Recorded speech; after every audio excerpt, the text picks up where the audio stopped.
Selamünaleyküm. Getdik Özbəkistana.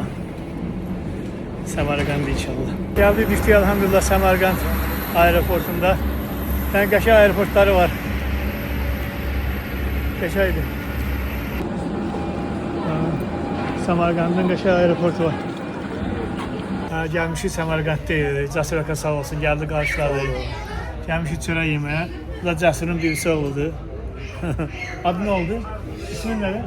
Elşad. Elşad bizim Azərbaycan adı qoyubuz. Seyidsən, ha? Elşad, ha. Çox gözəl. Gəldik, çıxdıq Səmərqanda qatarla. Gözəl qatar vağzalları var. Bura Registandır, Səmərqənd şəhəri. Cəsur qardaş buradadır. Abdurrahmandır. Elşad. Gəzirik Səmərqəndi. Gözəl hava var. Həqiqətən superdir. Ümumiyyətlə Özbəkistan çox xoşuma gəldi. Mən Daşkənd şəhərindəydim. Daşkənd də çox gözəl bir yerdir. Əladır. Hava da gözəldir. Sərin hava, çiskin yağışdan sonra sərin havadır. Qəşəngdir. Registanın həyətləridir bunlar. Hər biri başqa cürə ağaclarla dizayn olunub. Çox gözəldir.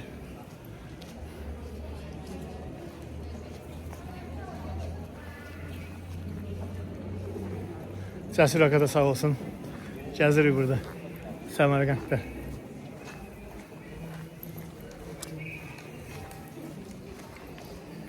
Bunlar Özbək babağı mı? Özbək.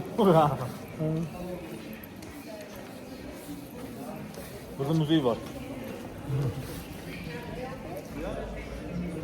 Gedirik muzeyə girək. Burada Registanın muzeyidir. Tarixi əsərlər.